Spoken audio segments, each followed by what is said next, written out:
കർത്താവിൻ്റെ പരിശുദ്ധ നാമം വാഴ്ത്തപ്പെടട്ടെ. ഇന്നത്തെ നമ്മുടെ ചിന്തയ്ക്കും പഠനത്തിനുമായി വിശുദ്ധ മത്തായി എഴുതിയ സുവിശേഷം 24-ാം അധ്യായം 23 മുതൽ 28 വരെ. മത്തായി 24-ന്റെ 23 മുതൽ 28 വരെ. അന്ന് ആരാനും നിങ്ങളോട്, ഇതാ ക്രിസ്തു ഇവിടെ അല്ല അവിടെ എന്ന് പറഞ്ഞാൽ വിശ്വസിക്കരുത്. കള്ളക്രിസ്തുക്കളും കള്ളപ്രവാചകന്മാരും എഴുന്നേറ്റ് കഴിയുമെങ്കിൽ വ്രതന്മാരെയും തെറ്റിപ്പാനായി വലിയ അടയാളങ്ങളും അത്ഭുതങ്ങളും കാണിക്കും. ഓർത്തുകൊള്ളുവീൻ, ഞാൻ മുമ്പ് കൂട്ടി നിങ്ങളോട് പറഞ്ഞിരിക്കുന്നു. ആകയാൽ നിങ്ങളോട്, അതാ അവൻ മരുഭൂമിയിൽ എന്ന് പറഞ്ഞാൽ പുറപ്പെടരുത്, ഇതാ അറകളിൽ എന്ന് പറഞ്ഞാൽ വിശ്വസിക്കരുത്. മിന്നൽ കിഴക്ക് നിന്ന് പുറപ്പെട്ട് പടിഞ്ഞാറോളം വിളങ്ങും പോലെ മനുഷ്യപുത്രൻ്റെ വരവാകും. ശവം ഉള്ളയിടത്ത് കഴുക്കൽ കൂടും. കർത്താവിൻ്റെ പരിശുദ്ധ നാമം വാഴ്ത്തപ്പെടട്ടെ. മനുഷ്യപുത്രൻ്റെ വരവിനെ കുറിച്ച് വളരെ വിശദമായും ആഴമായും കർത്താവ് നൽകുന്ന അടയാളങ്ങളും അത്ഭുതങ്ങളും മുന്നറിയിപ്പുകളും തീർച്ചയായും ക്രിസ്തു വിശ്വാസികളെ സംബന്ധിച്ച് വളരെ സംഗതമാണ്. ആരും നിങ്ങളെ തെറ്റിക്കരുത്. അവിടെ പറയുന്നു, കഴിയുമെങ്കിൽ വൃതന്മാരെ പോലും തെറ്റിക്കുന്ന തരത്തിൽ വ്യാജമായ വാർത്തകൾ, തെറ്റിദ്ധാരണകൾ, ഇങ്ങനെയുള്ള കാര്യങ്ങളൊക്കെ നിങ്ങൾ കേൾക്കും.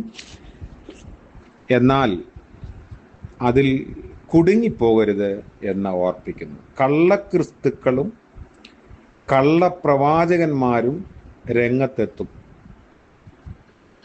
ജനത്തെ വഴിതെറ്റിക്കാനായിട്ട് അവർ ശ്രമിക്കും. ചിലർ വിശ്വസിക്കും, മറ്റു ചിലർ അവിശ്വസിക്കും. ക്രിസ്തുവിൻ്റെ വ്രതന്മാരെ തെറ്റിക്കുകയാണ് അവരുടെ ലക്ഷ്യം. കർത്താവ് നൽകുന്ന മുന്നറിയിപ്പ് പ്രാദേശികമായ വാർത്തകൾക്ക് മുൻ പ്രാധാന്യം നൽകരുത് എന്ന് തന്നെയാണ്. ലോകത്തിൽ എവിടെയായിരുന്നാലും വിശുദ്ധ വേദപുസ്തകത്തിൽ കർത്താവ് പറഞ്ഞതല്ലാതെ മറ്റ് അടയാളങ്ങളും അത്ഭുതങ്ങളും കാണിച്ചാൽ നിങ്ങളതിൽ വീണുപോകരുത്.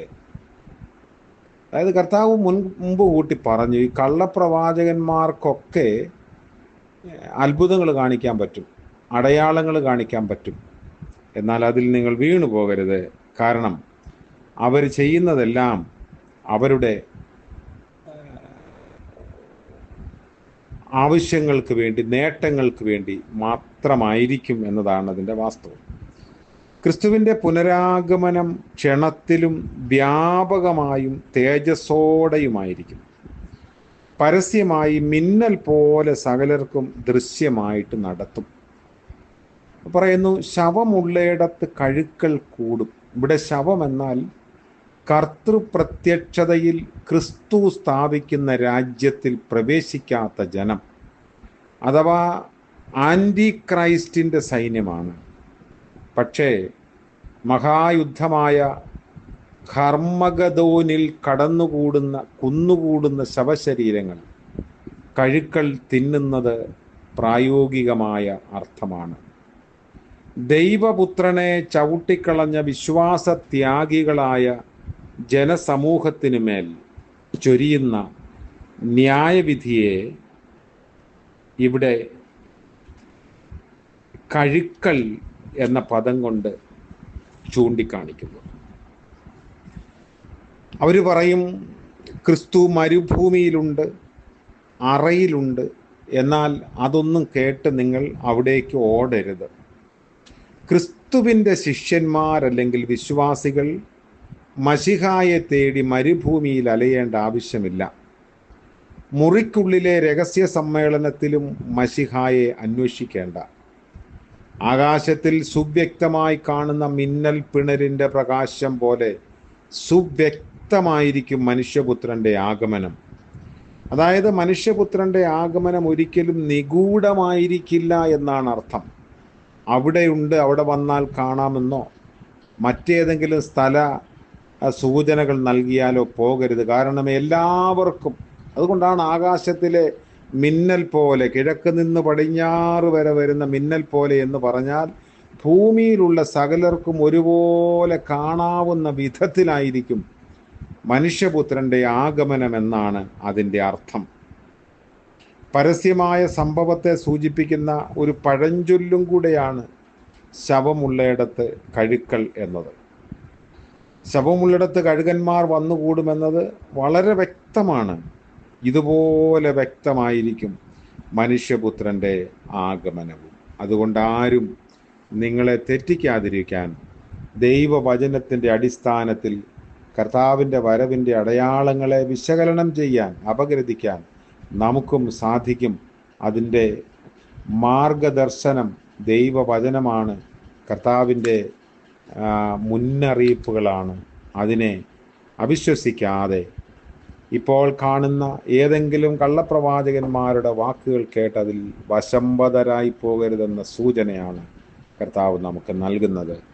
അതുകൊണ്ട് തിരുവചനത്തിൻ്റെ വെളിച്ചത്തിൽ ഇതിനെയൊക്കെ മനസ്സിലാക്കാനും കാണാനും ദൈവം നമ്മളെ സഹായിക്കട്ടെ. അതിനായി നമുക്ക് പ്രാർത്ഥിക്കാം. കാരുണ്യ നിറഞ്ഞ ഞങ്ങളുടെ വാഴ്ത്തപ്പെട്ട കർത്താവേ, മനോഹരമായ പുതിയ പ്രഭാതത്തിനായി നന്ദിയോടെ ഞങ്ങൾ അങ്ങയെ സ്തുതിക്കുന്നു. സാധ്യതകളുടെ, നന്മകളുടെ ഒരു പകലിലേക്ക് പ്രവേശിപ്പാൻ ഞങ്ങളെ സഹായിക്കണമേ.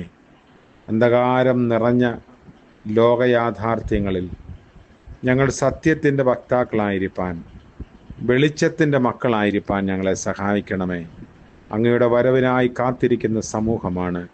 അവിടുന്ന് ഞങ്ങൾക്ക് വേണ്ടി ഭൂമിയിൽ രക്ഷകനായി വന്നതുപോലെ ഞങ്ങളെ ചേർത്തുകൊള്ളുവാൻ വീണ്ടും വരുമെന്നുള്ള വിശ്വാസത്തിൻ്റെ ഉറപ്പിൽ ജീവിപ്പാൻ സഹായിക്കണം. ഇന്ന് പകൽക്കാലം കർത്താവേ, ദൈവവചനത്തിൻ്റെ അടിസ്ഥാനത്തിൽ ഞങ്ങൾ കാര്യങ്ങളെ സുവ്യക്തമായി മനസ്സിലാക്കാൻ, അപഗ്രഥിക്കാനുള്ള കൃപ നൽകണമേ. ആരും ഞങ്ങളെ തെറ്റിക്കാതിരിപ്പാൻ സ്വയം സൂക്ഷിക്കാനുള്ള കൃപയും ഞങ്ങൾക്ക് നൽകണമെന്ന് യേശുമശിഹായുടെ നാമത്തിൽ പ്രാർത്ഥിക്കുന്നു. കൃപയോടെ കേൾക്കുമാറാകണമേ. ആമേൻ. നമ്മുടെ കർത്താവ് യേശുമശിഹായുടെ കരുണയും സമാധാനവും നമ്മോടുകൂടെ ഇന്നും എന്നേക്കും ഉണ്ടായിരിക്കുമാറാകട്ടെ. ആമേൻ.